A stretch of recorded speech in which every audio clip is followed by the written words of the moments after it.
Hey everyone, What If Fan here, bringing you another exciting part of What If Reincarnated in Marvel as a gamer. You can find the fanfic title and the original author's name on my Patreon page. Make sure to check it out and show them some love. If you enjoy the video, don't forget to like, subscribe, and ring that notification bell so you never miss an upload. Also check out my Patreon channel for early releases of all the series, where you can find all the series released one day ahead of YouTube. Alright, let's jump into it. Chapter 91. I was strong. Very strong. The feeling was unreal. I felt unstoppable, which was idiotic thinking. I knew there were things outside Earth that could kill me, but still, I felt like an entirely different person. My mind was, I don't know how to describe it, more awake? Things that I didn't seem to understand before, things I didn't even know I didn't understand, I now did. Everything, from my muscles to my mind, was operating on an entirely different level. It was an odd, yet welcoming feeling. If I had to depict what I was feeling, I would say it was somewhat similar to being high, but in a healthy and good way. Not sure if one can use healthy and high together, but it was how I felt. I was elated, but I was also scared. Before today, I had never had any problems with my physical strength. Controlling it before today was instinctual. Perhaps it had been easier because before today my gains had been somewhat slow compared to the sudden burst of power I had gotten. It was honestly terrifying. In just 1 hour since my rebirth as a super soldier, I had broken no less than 8 things. My mind and my might were uncoordinated. My mind still operated with my previous strength, but my body was beyond that. I needed training, I needed to adjust. And what better way to adjust than testing the very limits of my skills? I needed to grind. Raids and dungeons, it was more than clear, I had been neglecting them for quite a while, mostly out of my obsession to complete my little project, which was now done. But now, I had nothing to do. Yes, I had to be a father a few hours a day when the girls were at home, but that didn't consume much of my time. My company was making money, thanks to my CEO. I really had nothing stopping me now, no excuse. It was time to, as I said, grind. And what better way to start than by doing some dungeons? I had one in particular that I wanted to do, the Holy of the Damned. The title was interesting enough, and the recommended levels were 150 to 165, good enough to test things out. Okay, here I go, I said, opening a portal to where the dungeon was located. The dungeon started like any other, with me inside a cave with a creature standing in front of me, with my objectives for the dungeon. The quest for the dungeon, though, it was confusing: find that which cannot be seen, and kill what cannot be killed. No description. But I paid it no mind. Things like that usually were nothing but ridiculous turns of events that I would see somewhere in the dungeon to make it more engaging. Besides, my plans in dungeons were quite straightforward: kill everything inside the dungeon, and hope that counts as completed. So far it had worked in all of the dungeons I had done. With a sigh, I started the dungeon by taking the first step into the depths of the cave. Soon enough, I encountered a few mobs, or patrols as I called them, walking the area, so I did what any man with newfound power would have done in my situation: I jumped them, punching the mobs with my bare hands. After all, I was here to test my physical might, and to find the limits of said might. It came to no surprise the monsters barely resisted my assault, monsters of my level, dying with surprising ease. My newfound power made things easier in the physical sense. It was shocking, really. One punch and I would send a 3-meter-tall centaur flying into a wall like I was Superman or something. It was exhilarating. I felt like a kid putting a cheat code on GTA San Andreas, the one that makes you punch like a god. That's how I felt, and it was intoxicating. Maybe I was adulating my new power a bit too much, but can anyone blame me? I worked so hard for the serum, and now the results, they were beyond my wildest dreams. Granted, I was technically a super soldier in terms of stats before the serum, and the serum changed my entire body on a genetic level to become more than what already was, so it was to be expected that the results would turn out to be better than with Steve and Bucky. The possibilities right now were essentially endless. But I wasn't gonna get ahead of myself. For now, I would continue to see where my limits laid, and learn in the process how to control my powers. The idea of hurting Emily, or Nat, was painful, more so than one could possibly imagine. So, before the end of the day, I needed to understand everything about my new self. This dungeon would be my lab, and those monsters, my test subjects. Intruder! A minotaur shouted, running towards me with a spear in my hands. That's me, I waved at the minotaur with a smile. The day was young, and I had much to do. Unknown POV. Alex's future. It pained me to know so much about it, but not be able to share it, for like a secret, once the future is shared, it stops being what it is, it ceases to exist. So much pain was ahead of him, so much sacrifice, but he had to endure it, for the sake of this reality. He was the champion of his reality, ignorant to the schemes of the universe, yet essential to its survival, an ironic yet necessary path. This world, this reality, it would break him, it would shatter him, but from the dust of his pain, from the pieces of his suffering, he would rise to do what he was born to do what he had been chosen to do in this universe. Unfortunately, he had no choice. The moment he woke up here, his destiny had been written. Chapter 92. I finished the dungeon with little to no difficulty, testing my strength in the process. The bosses still proved to be difficult. Nonetheless, I was victorious, defeating each challenge in the dungeon with relative ease, including the bosses, who know while still a challenge of its own, they were at best a nuisance. Now, it was all a matter of continuing my training and learning how to control my newfound strength. Anyways, after I finished the dungeon, I did another, and then another, and another, so on, until the night came, where I went back home to eat dinner with the girls.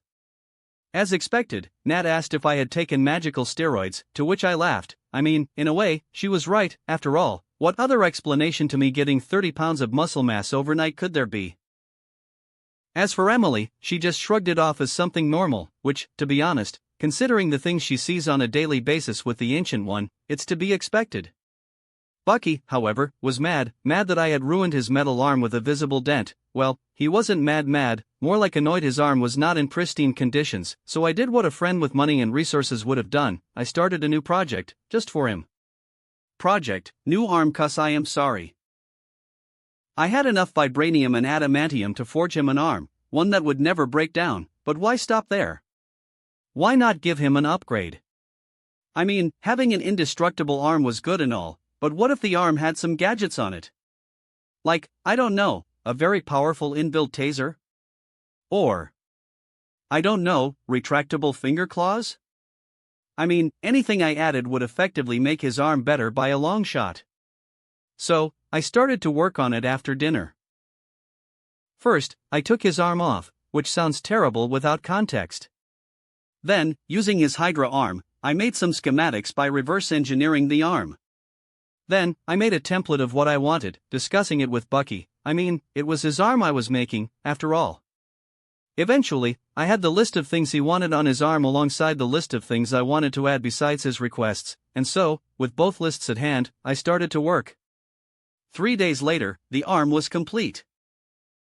I didn't leave the lab unless it was to pick the girls up from school or to eat. Working on the arm had proved to be the perfect training when it came to finesse. Newfound strength meant being delicate was extra hard. Regardless of that, I came up victorious. Finishing his arm, which had a long list of modifications on it. Taser function. Blade function, a blade made entirely out of adamantium that cut almost through anything like it was butter. Kinetic force absorption and redirection, as expected of vibranium-related items. Retractable finger claws, because why not? And that was about it. Other functions were not really worth mentioning. They were, at best, tiny details I had added, like enhancing the arm with magic and such. Here it is, I said with a smile, presenting Bucky with his new arm. It looks incredible, Bucky muttered, putting the arm on. It operated just like his old arm. Some of the new functions, though, those needed voice commands until I figured out how to connect the entire interface to his brain. The new functions, some of them, like the blade and the taser, they need a voice command. I informed him, your voice, so don't worry. So, I can't say taser or blade, or it will activate? Bucky asked. At this, I shook my head. I still haven't managed to figure out how to connect everything to your brain, so while I find a way to do so, the arm operates on intent thanks to a combination of magic and genius. I see, so if I don't mean blade as in my arm blade, it won't work, Bucky sighed in relief. Yes, as you can see, you are not stabbing yourself right now, I chuckled, pointing to his arm, which effectively was on its normal mode. I feel stupid now, Bucky smiled. Now, go ahead and test it out, I smiled at him. Well, time to do nothing before doing some dungeons, I muttered with a yawn when all of a sudden, a violent burst of light engulfed the entire living room with me in it. Party! When the light died down, all that stood in my living room was me in an enraged state, my now scorched living room, and Thor, and the Warrior 3. Brother, we came to party in Midgard. Thor greeted as if he hadn't fucked my living room. You burned a hole through my house. I hissed. I know, Thor beamed, with Volstagg and Fandral nodding with a smile, both waving 2 bottles of Asgardian booze at me. I will walk out of here, Hogan muttered, being the only one to realize I was not happy at all. I am sorry for what it's worth. He added, walking out of sight. Now, let us party. Thor grinned. I think he's not happy. Fandral muttered at Volstagg. Do you think it has something to do with the hole in his house? Volstagg asked Fandral as I glared at them.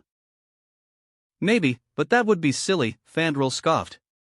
Goose. I called, and soon after Goose appeared, her tail puffed as she hissed at Thor, sick him, girl. Sick hi ahhh. It took 2 seconds for Thor to understand his situation. Whe does this feline have so many tentacles? He's not happy at all, Fandral muttered. I will follow Hogan's example, Volstagg nodded, but alas, it was too late, I was already behind them. You will leave this house better than it was when you came, or you will pay in blood. I smiled at them. No bad cat, tentacles don't go there no. Thor screamed, I could almost swear I heard him say yummy cue to stop. You lied to me, asking the tentacles to stop doesn't work. It doesn't work at all. They are so slimy yummy cue to stop. Chapter 93. After forcing Thor, Fandral, Volstagg, and Hogan to clean up my house after they had trashed it with their sudden visit, I took them on a tour of New York, after I explained some basic human customs to them. No breaking things because you like them. No picking fights with humans, especially considering you can slap them to death. No violence in general unless I give the green light. After that crash course in human etiquette, where Thor pouted because according to him I was taking away everything he liked, we went out to party. At the first bar we visited, Thor and Volstagg drank so much that I had to pay with a cashier's check to the bar. After that I took them skiing. Surprisingly Volstagg proved to be pretty good at it, almost as good as Bucky at skiing, which surprised me because of his physical build. This is awesome. Snow, without frost giants. Thor exclaimed with a grin, throwing his arms in the air. It's beautiful. Volstagg stated, doing a triple-double flip in the air and then landing majestically on the snow. Loki doesn't know what he's missing. Fandral said, trying in vain to ski, in part his poor skills reminded me of me when I first came to these mountains, to be humiliated by Bucky and his majestic show. The party continued, with me taking the 4 Asgardians to the desert to ski there. Of course, Thor, seeing no one around, decided to challenge me to a duel to commemorate the occasion. I accepted. In this duel, unlike the first, Thor offered not to use his weapon, and I, with a desire for vengeance, allowed him to fight without his hammer. To make the story short, I won. There wasn't much to tell, I simply punched the god of thunder in the nuts with a focused strike. They kicked his ass into a sandstorm that was coming our way, and waited on beside the Warrior 3, with a beer at hand. By the time he came back to his senses after his Asgardian nuts had healed from the nut-cracking blast, he cursed my infallible tactic in a high-pitched tone, which in turn made everyone laugh. I will have my revenge, Thor declared, sounding like Alvin from the Chipmunks. All is fair in war and love, I chuckled. Fair enough, Thor muttered, now give me a red thingy, or I shall tell Sif you said she was a weak warrior. Well, that was a rather specific threat, one that was somewhat effective. Fine, for what it's worth, I apologize for the nut punch, I smiled, handing him an HP potion. Drinking the pot like it was the best thing in the world, Thor sighed, and with an evil smirk said, I forgive you. It was here when I realized, his hand was extended, meaning he was calling his hammer, fuck. Revenge, and with a battle cry, he blasted me into the sandstorm, with an electrifying nut-destroying attack. Fuck you! I cried as the storm pulled me in. Feel my pain. Feel their pain. Thor shouted back. 10 minutes later, and a few potions to make sure everything was fine down there, Thor and I made a blood agreement to never attack each other's nuts, and so the Nut Treaty of Peace came into existence. Volstagg POV. After the treaty was signed, Thor and Alex left to fight, this time avoiding their private parts, as it was stated in the treaty. So that was something, Hogan muttered. I am glad they didn't target us, one attack down there from either one of them is enough to turn us into Valkyries, Fandral muttered back in terror. So now what? I asked the guys. We fight each other? Fandral suggested. Sounds like a good way to burn some time, Hogan nodded, but before we could start, Thor and Alex landed in front of us, both covered in blood and bruises, Alex more than Thor's, however unlike Thor's Alex's injuries were healing rapidly. Thor and I were discussing, Alex began with a smile. And we thought, Thor nodded. That you guys needed some training, Alex grinned, cracking his knuckles. So, do you want the first punch, my brother? Thor asked Alex with a small bow. While we all started to sweat, they wanted to fight us, that was not fair, one of them against us was overkill, but two. I am not drunk enough for this. I couldn't possibly do that, you must take the first punch or hammer strike, Alex bowed in kind with a terrifying smile. No, I insist, you go first, punch Fandral, he has a punchable face or so says Sif, Thor smiled. Let's run before they decide who gets to kick our ass first. Fandral hissed, darting out of sight. I will stay, Hogan sighed with a defeated look, as Thor and Alex continued to fight over who would kick our asses first. But Hogan. Such sacrifice, why? Delaying the inevitable is a foolish endeavor, I shall accept my destiny, for that is the way of the warrior, Hogan stated, grabbing his weapons. He was an honorable warrior, but a stupid one, which is why I ran after Fandral. Catching up to Fandral took me roughly a few minutes, for he was hiding in a cave. I am safe here, this is my new life, Fandral repeated over and over again.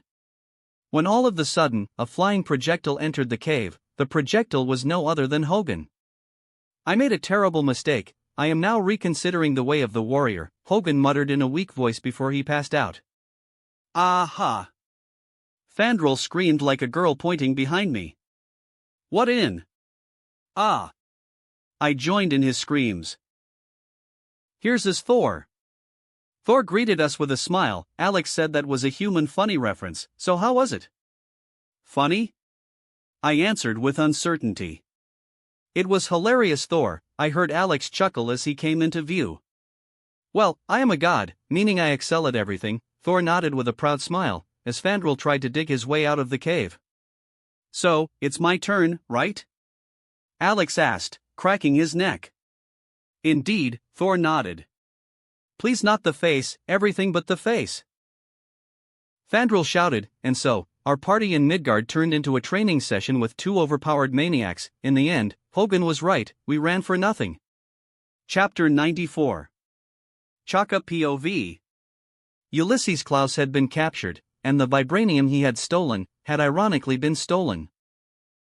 Shield's files say they were the ones that captured Ulysses, and by the time they had arrived, all of our vibranium was gone. But I knew that was a lie the new director was selling me. S.H.I.E.L.D. didn't have the resources or power to capture Ulysses, meaning one thing, and one thing only. They were covering for someone else. Unfortunately for us, we had no ground to start our search, at least at the beginning, but with time we found who we were looking for, Alex Walker. At first, he simply became a person of interest. But soon, we started to connect the dots, until eventually, he turned into our main suspect. Sources say he was with Ulysses before his capture, meaning he had access to what was stolen from us in the first place. An outsider, with our precious metal, a sin that I could not forgive. For now, though, we had no proofs, but soon we would have, and once we had, he would pay in blood. My king, the head of this investigation said, getting my attention. Yes? I asked, awaiting for the proof our people desperately needed.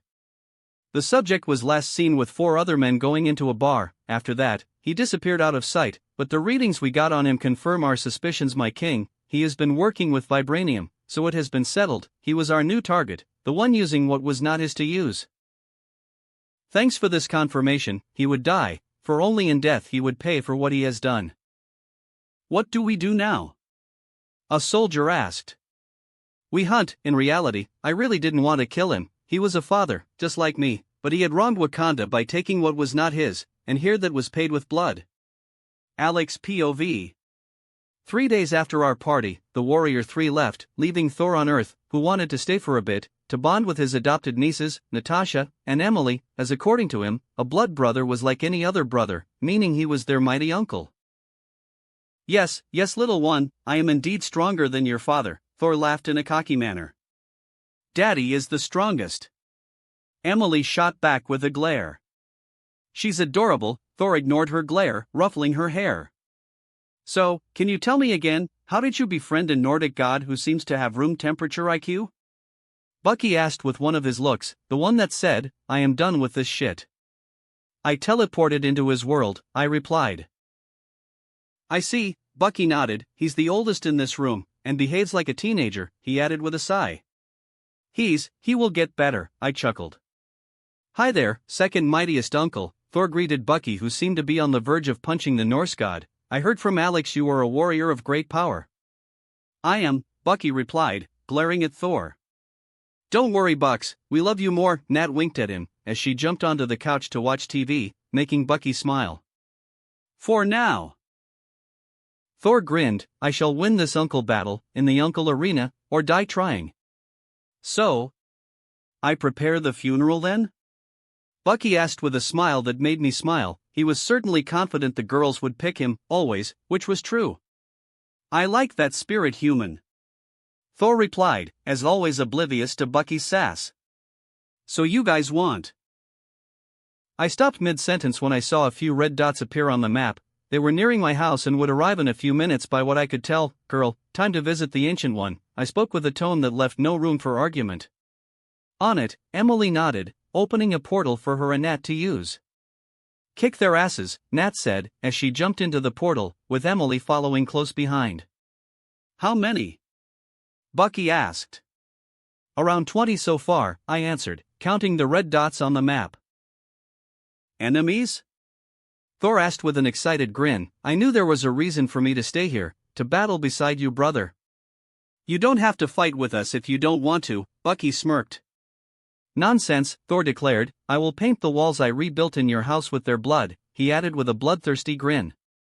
A bit overkill, but okay, I chuckled, my eyes on the minimap, 28 red dots, all approaching.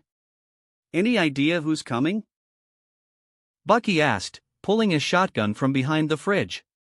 Let me check, I replied as I used sight to see who was coming. Reicarnated LV-30 Wakandian Special Force.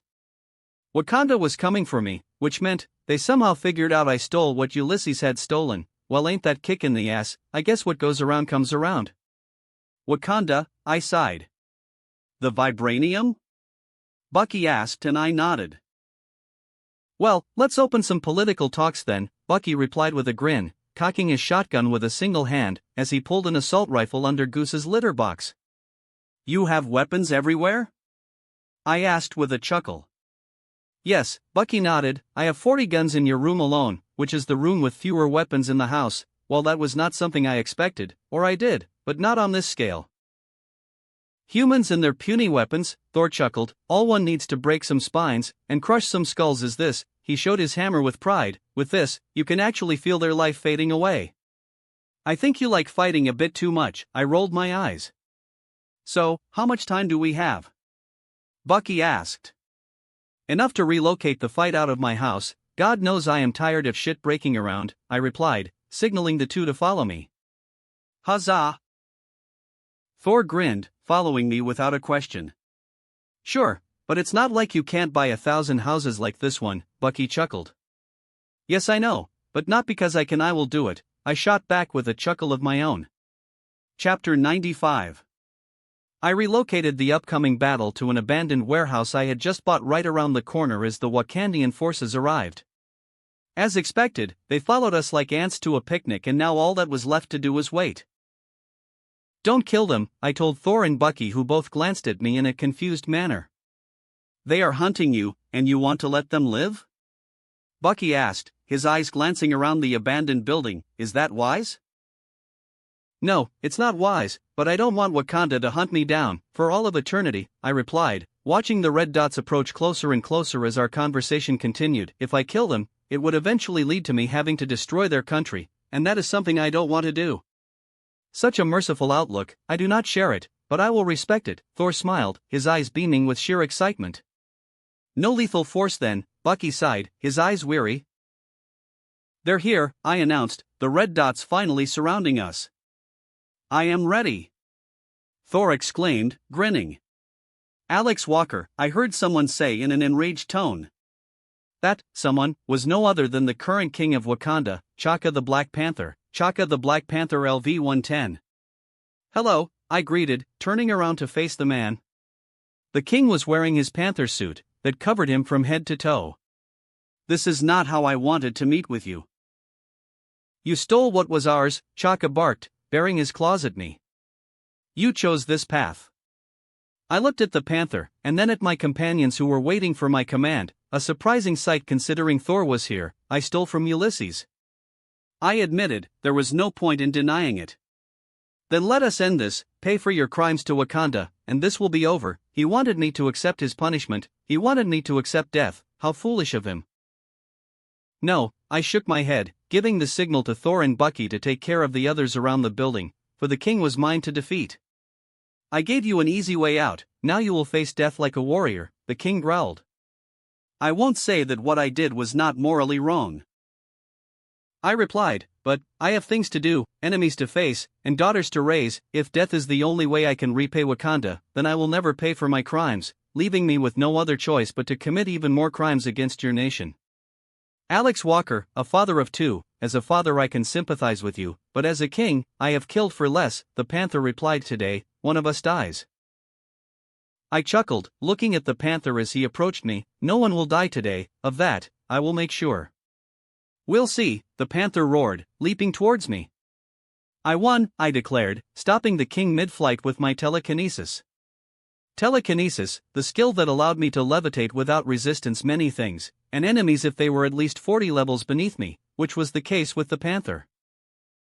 With beings like Bucky and Magneto, my telekinesis sucks my mana dry considerably fast, with Magneto more than with Bucky, but with T'Chaka, it was like levitating a baby. I could do it for hours without much strain. You dare, the panther hissed, trashing his body around in the pseudo-zero gravity field I had created around him with telekinesis. Don't waste your energy, I advised the king.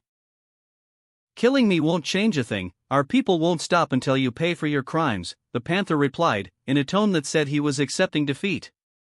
I won't kill you, I sighed, looking at the king with tired eyes. I only want to talk, man to man. Is that too much to ask? I don't have much of a choice, right? The panther sighed. No, you don't, I smiled at his response. So, go on, speak, the panther commanded. I know I technically stole from you guys, but I did it for a good cause, though I am not gonna lie, I also did it for me. It's a complicated situation. I started as one Wakandian soldier shot at me. Surprisingly, the bullet bounced in my back. Release the king. The soldier was oblivious to what had happened, however. Bucky, you missed one. I shouted for Bucky to hear. However, it was Thor who answered the call by throwing his hammer from the first floor, knocking the Wakandian soldier behind me. Huzzah! I am winning this game. Where was I? I muttered. You were saying you stole from us for two reasons. You wanted our metal, and you wanted to help us, which I find far-fetched, but do go on, the panther replied, floating. There are threats out of this world that not even all the vibranium in your country would defeat, I sighed. You think yourselves to be the strongest, and you would be right, for there is no strongest country in the world than Wakanda, but, out there, I pointed at the sky, you and your vibranium are nothing, out there you are nothing but bugs with a serious ego. Aliens, you stole our vibranium because of aliens? The panther said in a tone that said, I don't believe you. The blonde guy that knocked your soldier there, I pointed at the soldier on the ground, he's from Asgard, and guess what, he's older than fucking America. You expect me to believe such things without proof? The panther hissed, and I laughed. No, but I can show you some proof if you are willing to try and open your mind, I offered, extending my hand. After all, you can't pass this chance, can't you? I smiled at him. As a man, you don't want to believe me, but as a king, you can't leave such claims out in the air, for if what I say is true, your precious kingdom needs more than it already has, right? The panther glared at me, or at least I assumed he glared at me. His mask made it hard to get a read on the guy. Very well, let us call for peace, for now. If what you say is true, I have much to think on, and so, the panther took my hand, which was a beginning. Chapter 96. The Ancient One POV. I watched as Alex showed the panther the dangers beyond the veil of human ignorance, and how little by little the panther began to reconsider his position with a bit of magic suggestion. After all, what could Wakanda do in a universe as big as ours? However, as much as the king wanted to end this ordeal, he knew his people would never allow a foreigner to get away with what Alex had done. In their eyes, Alex had insulted them, perhaps as much as Klaus himself. Do you think the panther will reconsider? Odin asked, looking at Alex and Chala through the eyes of one of his many ravens on Earth. He will, I nodded, though sacrifices on his part would have to be made. Humans and their internal conflicts, Odin sighed, rubbing his temples. That is the consequence of a short life, I chuckled. When I was their age, I was like them, angry, naive, looking for a fight when there was no need for one. However, as the centuries passed, I learned the truths of the universe, curing me of my own ignorance. Normal humans lack that privilege, they lack the time to learn and improve themselves, and because of that they stay for the most part ignorant, blind to the truth. I think there is more to it than time on that, Odin replied. Thor is older than you, and yet he behaves like a child. I think it's a combination of the willingness to learn and the time to do it. He was right, time alone was not enough, you needed to actually want to change, otherwise, time would only prolong the time of your ignorance. You are right, I stand corrected, time alone is not enough for us, we need more, maybe a catalyst to force us to learn. I nodded with a thin smile. Chaka POV. Alex Walker, our target for capture and execution, had bested us, and what was worst, he had shown me so much. His powers allowed me to see beyond what I thought possible. I knew it could be a lie, I knew such things could possibly be manipulated by his hand, but a part of me knew that was not the case. Even if it was a possibility, my instincts were telling me he was being honest. My instincts had yet to fail me, and that scared me. If what he said was true, Wakanda was in danger, and we were not prepared to face it, at least not alone.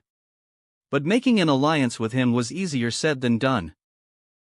My people wanted his blood, it was well known he had stolen what was ours, that fact remained, for no matter the cause behind his theft he had still stolen from us. In the end, I had but two options, one to let my people hunt him and die on the process. Or two, lying to make this work.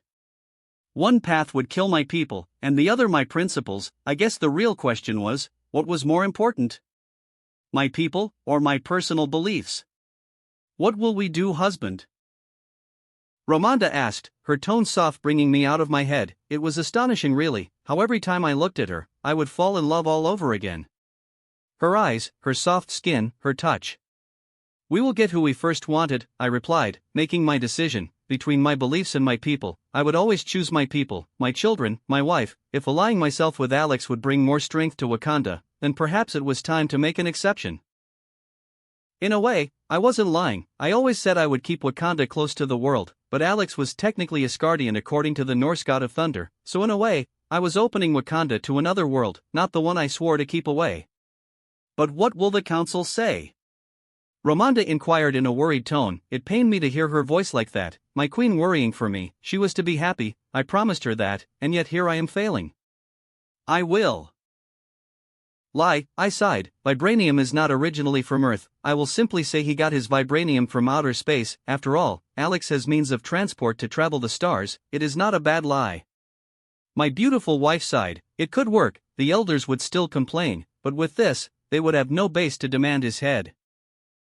I snorted. I would like to see them try. I chuckled. He is not a man that we can currently defeat, not without revealing ourselves to the world. Defeated in less than 10 seconds. A shame I would carry to my grave. Thor Odinson POV. I was awesome. I knew that. My hair, my muscles, everything was beyond awesome. It was mighty. And so was my brother from another mother, Alex. Of course, he was at least 60% less awesome and mighty, but even with that, he was still mighty on his own accord, Earth's mightiest warrior. So, when the time to help him in battle came, I was ready to summon Asgard's army to assist him in combat. Unfortunately, the opportunity never came, a sad development really. When Alex told me a country was after him, I was ready to bathe on their blood as the Asgardian troops sung about our greatness. Alas, I didn't get the chance to bathe in anyone's blood, which was a sad development. I wanted to show this metal-armed human I was the mightiest uncle. I was taller, stronger, handsomer, and stronger. Did I say taller? Oh well, Alex knew that. And so did the girls. The only one in denial was Rocky, or was it Trucky, Locky? Sucky? Oh, I like that one, Sucky. Thor, do you want a burger? Alex asked. Yes. I ran towards the kitchen in my mighty Asgardian pajamas. On it! Alex shot back. Chapter 97. Showing the Panther the possible threats outside this world was not enough to convince him. I knew that. So I had to force him into the path I desired, without him knowing, a tactic I was not proud of, but what other choice did I have? I didn't want to wage war with Wakanda. I had no time to deal with such a thing. Their country was powerful and an ally the Earth needed, so eliminating them was not an option. Angry with how things had turned out, I picked the path of cowards and used what little I learned from the Ancient One to change his mind by altering his own thoughts. I didn't brainwash him though. I didn't have the necessary skill to alter his mind to such a degree. After all, I abhorred this particular tree of magic with all my heart, and had only learned how to use the bare basics out of necessity, for according to the Ancient One, such knowledge was essential to avoid said magic taking a hold of you. I felt dirty, angry, and disgusted. To get what I had wanted, I had changed his views about the entire situation, and no matter how much I told myself it had been for the greater good, that I had just changed his thoughts a bit, that I had only guided him to a path of acceptance for the sake of the future. I knew it was wrong. In the end, it changed nothing, no matter how many excuses I tried to come up with. I had done the thing I myself had feared someone would to me. I had become the voice whispering in the back of someone's ear, manipulating them for my own sake. It's laughable really. In a morally disgusting way, my act had saved lives, and even then I felt no better. But I had no time to sulk. I was a fierce believer of the karmic cycle. What goes around, comes around, and one day, I would pay for this. I would pay for breaking my own code. It's stupid, I know. I had done worse things. I had killed innocent people, and yet I drew the line with such a thing. You did what you had to do, Bucky muttered, being the only one to know what had truly happened. I know that. I still don't feel any better though, I chuckled without emotion. You are not like them, Bucky growled, slamming his fist into a wall, shattering the entire piece into nothing but rubble. You are not Hydra, you simply made him see without his prejudices. Bucky, I know what you are trying to do, I smiled, closing my eyes as I did so, but what I did is no better than getting a girl drunk to fuck her. Just because drunk she would be more likely to open her legs, I sighed. I whispered into his ear, I guided him towards the path I wanted, and yes, this path is for the best, but he had a choice to say fuck it all, a choice I didn't give him. I still don't care, Bucky replied, his eyes piercing my very soul. I know that what you did was wrong, but it was wrong for good reasons. The ends justify the means? I chuckled, again without any emotion behind. Don't worry, Bucky, I might feel bad, but it changes nothing in the end. I smiled. I would have done the same thing, without hesitation. I have too much in play to risk it all in a war with Wakanda, and besides, I get some consolation this path was better than the alternative.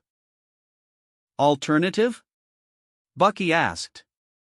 Had I left the king's decision to him, there was a chance he would have waged war on me, I replied. Had that happened, I would have had no choice but to destroy him and his people. This way, I only hurt one person. I think one compared to a few million it's better, don't you think? Sometimes life only gives us hard choices, and the only thing we can do is pick the less fucked one between the two, Bucky replied, approaching me with a smile. Now, don't brood, that's my style, he muttered with a chuckle, and before I could reply, he surprised me with a hug. You are not alone. You are surprisingly good at this, I chuckled. Bucky the therapist, how bizarre was that? Now let's drink a beer and talk about sports of something, Bucky chuckled, breaking the hug. We have to balance this shit out. I laughed. For the first time since I did what I did, I actually laughed. For future references, you have to say no homo after such a moving moment. Duly noted, Bucky snorted. Thanks, I needed to have this talk, I sighed. I might not totally accept what I did as the correct option, but somehow I felt better. Open the door, Fury is about to knock, I told Bucky as I saw my mini-map. seeing Fury a few meters away from the door. I got a text from Bucky saying, someone besides him was depressed, Fury said as he walked into the room. That would be me, I chuckled. Bitch, I will slap the depression out of you, Fury barked. Not sure that is the medically correct procedure with situations like this, I snorted. I will make it the correct procedure, Fury rolled his eye, you did what you had to do, end of the story. After all, when life gives you motherfuckering lemons you fuck life, and ask her for an ice-cold lemonade and a sandwich to go with it, so stop sulking, we only have enough room for one emo, and that one is Cyborg over there, he pointed at Bucky. Don't worry, Bucky pulled a My Little Pony move on me, I chuckled. Did he say no homo? Fury asked, and Bucky rolled his eyes. Perhaps, I would be okay, with friends like this, there was little time to hate myself for doing what was right, even if it was wrong. Chapter 98. After magically manipulating the king of Wakanda for the sake of what I considered was best for the world and the great scheme of things, I was left alone to think, but when that usually turned into a self-depreciation session of me hating myself for what I had done, I started to change my focus, burning all my alone time doing dungeons. You see, the problem was when I was alone when I had nothing but time to think, no matter how much I tried, my mind would go there. Perhaps it was because it was recent, and it would remain at the top of my mind for a bit because of that, but I hate it. So, the only way to erase such a difficult situation was by occupying myself. Yes, I know it was at best a temporary solution, but for now, it would do. Besides, doing dungeons was proving a good emotional excuse to avoid facing my feelings. I mean, most people drink to avoid dealing with their emotions and their mistakes, but me? I do dungeons, I level up while neglecting the voice in my head that makes me feel bad. Again, I know this is by no means a healthy path, but I just wanted peace, at least for a bit. Level up. I grinned at the notification that brought me out of my long reverie. I was finally in the 170s, which was amazing. At this pace I would surpass Thor's level before the events of Iron Man begin, reaching the 300s with ease. Well, that was if I continued doing 4 to 6 dungeons a day. But the question was, would that be enough to face Thanos? I had no idea how strong the Mad Titan was, which made my entire mission to stop his possible snap all the more impossible. Perhaps soon it would be time to travel the cosmos on the quest of gathering information. New quest created, the secrets of the cosmos. And the predators that lurk within. Description, you alone know what is to come, but what can you do about it? How can a man prepare if he doesn't know how strong his enemy is? Well, the answer is simple, to prepare you must reach the skies, and find what you can about the threats that will hold the universe to its knees. Objective, investigate in the ever-expanding universe about the predators that lurk in the cosmos. Some of them are free, others are imprisoned, but all are very much alive and waiting for the time to strike. Investigate about Hela 0/100%. Investigate about Thanos 0/100%. Investigate about fucking 0/100%. Investigate about Kong 0/100%. Investigate about Mephisto 0/100%. Investigate about Galactus 0/100%. Failure, death, the gate, enslavement of both body and soul. This quest has a 10-year timer. Rewards, question. Null, Kong, Mephisto, Galactus, Hela, so Thanos is literally the least of my concerns. I almost wish I didn't get this quest, I sighed, looking at the quest. Heck, it even had a timer. That's new. The failure consequences are weird though. What is the gate supposed to mean? I will get killed or turn into one. Unknown POV. In his pocket dimension, Alex trained day and night to avoid the voices of his consciousness eating him away. Mortals rarely learned, no matter how long it takes, their choices good or bad, always come back to them. But I suppose this was the only way, for what was to come would forge the man he was destined to become. After all, he had no choice, he had been chosen. Emily Walker POV. Daddy was sad, I had no idea why, but he was sad. I knew that I could tell, how he would smile just to pretend, how his laughs would feel somewhat empty, so I had to take matters into my own hands. I would not allow Daddy to be sad, I refused that. So, what are we doing again? Nat asked with a sigh, rubbing her eyes in a tired fashion. We are going to bake. I declared with a smile. It's 3 a.m. in the morning, Nat replied with a yawn. Nat, do you want me to show you the graphs again? I said, threatening to show her my 201-page-long graph presentation with detailed information about Daddy's emotional state. No, but if you hadn't shown me the presentation, we would have been here 4 hours ago. Nat rolled her eyes. Fine, let's bake cakes, she smiled. We will bake a cake for each letter of his name. 10 cakes, to show our love. Can we use your magic? Nat asked, and I gasped. How could she ask that? I mean, yes I could, but where would be the love in that? I will not even justify that with a response. I huffed. Fine, 10 cakes the old-fashioned way, Nat chuckled. Good, now let's start. I declared, ready to enter the next phase of my plan, learning how to make cakes. I mean, I knew how to make cookies, how hard could it be? 3 hours later. Why is that cake on flames? We haven't even baked it. Nat shouted as she ran towards the flaming cake with the fire extinguisher. I don't know. I cried as I was painfully forced to slay one of my cakes that had become sentient because of a magical surge that came from me when things started to go south. Alex Walker POV. I was happily sleeping in my bed, when all of a sudden, a flaming cake came running into my room, followed by Nat with a fire extinguisher. A single thought came to me, as I saw Nat kill the living cake. What in the actual fuck? Sorry, Dad, problems with, okay, I don't have a lie prepared for this, so I will go ahead and walk away and hope you think this is a dream. With that said, Nat left back to the kitchen, where I could hear Emily screaming. What in the actual fuck? I muttered. They wanted to bake you some cakes, Bucky answered as he came into my room. Don't worry, I've been keeping an eye on them. I chuckled, so, how come a cake came running into my room? Are my daughters playing God out there? Magic and baking powder apparently don't mix, Bucky shrugged his shoulders. Die you unholy tiramisu die. That was Nat. I made you. And I can unmake you. That was Emily. Huh, should I be worried they sound bloodthirsty? I hummed. Is there such a thing as a woman without a bloodthirsty side? Bucky snorted. Touché, I nodded, going back to sleep. Tomorrow I would call someone to repair whatever they broke. For now, I would sleep. Chapter 99. Christmas was right around the corner, making this the first official Christmas with Natasha in my life. The preparations for the celebrations were under Fury, who had offered to organize the entire thing. As for me, same as always, grinding some EXP. My plan was to leave Earth after New Year's Eve. I wanted to finish the quest I had obtained a few weeks ago as soon as possible. So, I had set the date to start the quest after New Year's Eve, leaving the girls with Bucky. The quest in question was an eluding manor. Where to start? Where to begin?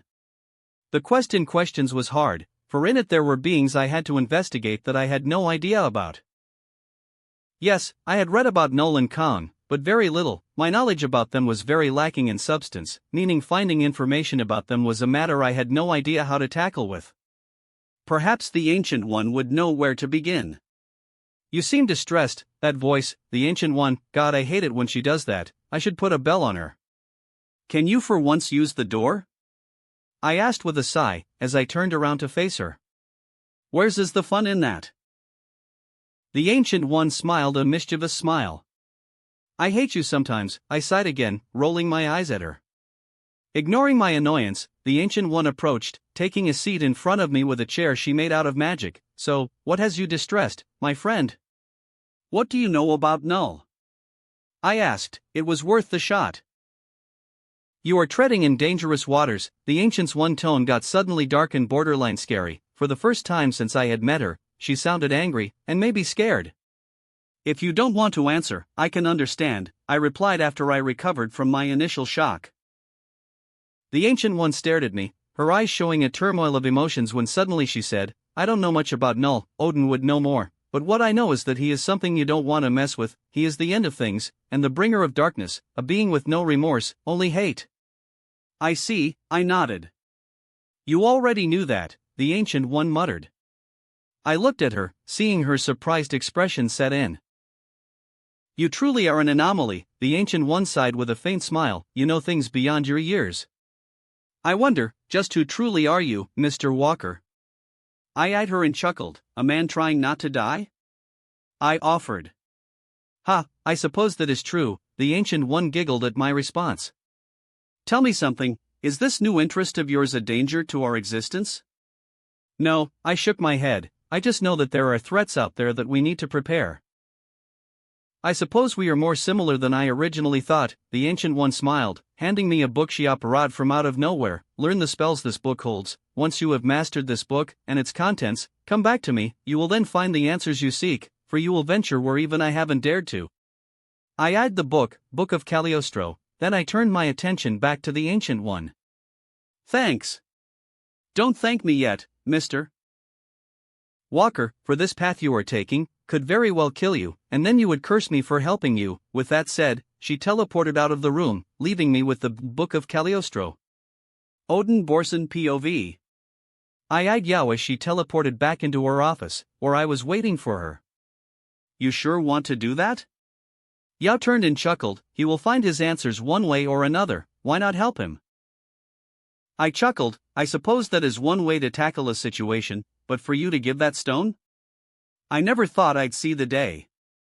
Yao smiled. I'm not giving him the stone, I'm just lending him the stone for a bit. I know, I sighed, but time projection? Are you sure he could die? I know, and when he finishes that book I gave him, he will know too, Yao sighed, taking a seat. The only way for him to find his answers without destroying himself is this. And who will protect him while he does that? You know as well as I do, he will defenseless while he does that, I added. He will meet a few interesting individuals, so don't worry, Yao answered as cryptic as always. The Ancient One POV. Time projection, the power of sending one's consciousness back in time. It's like dreaming, but you're aware of what is happening. However, unlike most dreams, you are not in your body, in fact, possess the body of someone connected to you in the past. While on this state, you can change things, but the absolute points in time remain the same. If the person you possessed was supposed to kill someone, and you refuse, that person would still die by your hands, with the body going back to autopilot. Meaning what you could change was very little, and with how time works, non-important as it would eventually be washed away. This mystic art is dangerous, for if you die in the past, you die for real. Even if the events of the past continue as they were meant to be, your death will remain. That is the one fact time projection can change. With this power, Alex would find the answers he wanted, and perhaps he would also understand his origins. I could only hope.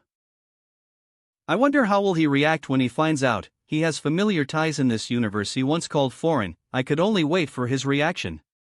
I hope you are ready to unveil the mystery of your own existence, Mr. Walker, I smiled, for things were about to get mildly interesting.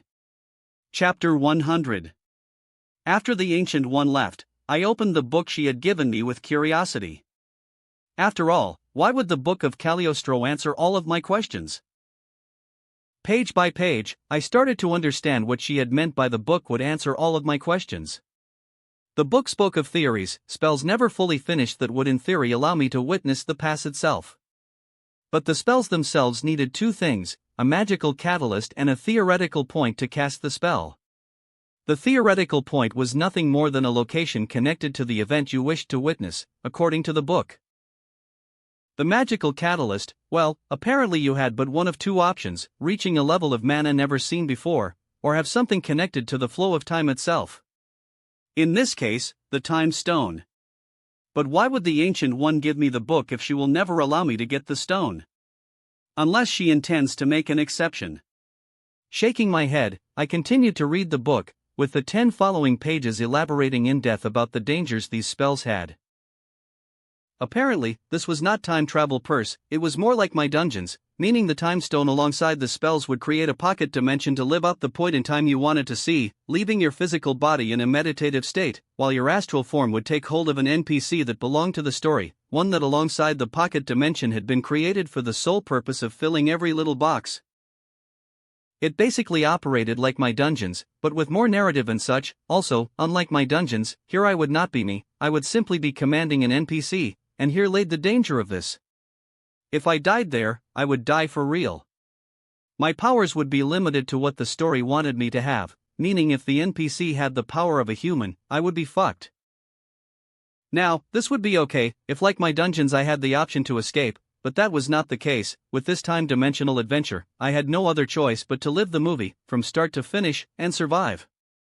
The question now was, would the Ancient One really give me the stone for this, and more importantly, would I really risk it? I guess that when it came to dangers, doing this or going on my way to space to find out would be equally dangerous. Most of the targets I had to investigate were quite above my league, and more than not asking questions about such things leads to confrontations with the groups that follow said names. Perhaps I was rushing into this, perhaps it would be best to wait. I did after all had time to prepare, to get stronger, time I could use to better myself before looking into the abyss. Okay, I sighed, closing the book. The idea of being an NPC whose power was bound to the events of that time, and the role he played was not to my liking at all. With my luck, I would get connected to someone weaker, a mere guy that had the misfortune of being in the wrong place at the wrong time. How's the book? Bucky asked as he came into my office on the second floor of my house. It was a new addition to my house. Since Thor fucked the ceiling, I decided to redecorate and rebuild some parts of the house, like the second floor, that now had an office. I paused, enlightening. I chuckled. That bad? Bucky snorted. Well, in theory, the book and the stone could give me the answers I am looking for, and fast, but the dangers are as high as the rewards, I replied, eyeing the book. I think I first need to prepare more, so to speak. I know nothing about magic, but more than not sounds like a double-edged sword, Bucky smiled, taking a seat. It is when you enter the realm of universal manipulation, like time travel, or such. Other than that, magic is quite useful and has almost no drawbacks. I nodded. He had a point, but magic wasn't that bad when you played under the rules of the universe. Want my advice? Bucky asked, tossing me a beer I had just now noticed he had on his hand. Sure, I nodded. Find the answers you were looking for by your own means. Follow your gut. If you feel something will go wrong on this path, it means something will go wrong, Bucky replied, taking a sip of his beer. Sometimes it's best to stick to our guns. He had a point. Risking my life for answers that could kill me if I made a mistake was not the way to go. For now, I would wait. Resolving not to take on the magical path for answers, I started to formulate another plan, one with more chances of success. Plan 1 had been traveling around the cosmos, looking for answers, which in hindsight was stupid. The universe was very big, and it would take me a long time to traverse it. Plan 2 had been using magic to get my answers. This plan, while faster, was immensely more dangerous. So, with that said, Plan 3 had come to life, which was basically Plan 1, but on steroids. For the time being, I would focus on leveling up. My goal? Being able to use the space stone freely. With it, I would assume the universe would open to me. I would know where every planet is, every star, for all, in reality, exists within space. I mean, this idea was more sound than the others. All I had to do was get 49 levels, and I would be able to use the space stone. It certainly had fewer risks than the other two plans. Time to grind, like a fucking no life, I said, cracking my neck. That wraps up this part of What If Reincarnated in Marvel as a gamer. Thanks so much for listening. As always, new parts drop every 4 days, so be sure to stay tuned. Also check out my Patreon channel for early releases of all the series, where you can find all the series released one day ahead of YouTube. If you enjoyed the video, don't forget to like, subscribe, share it with your friends, and please consider supporting the original author as well. See you in the next one.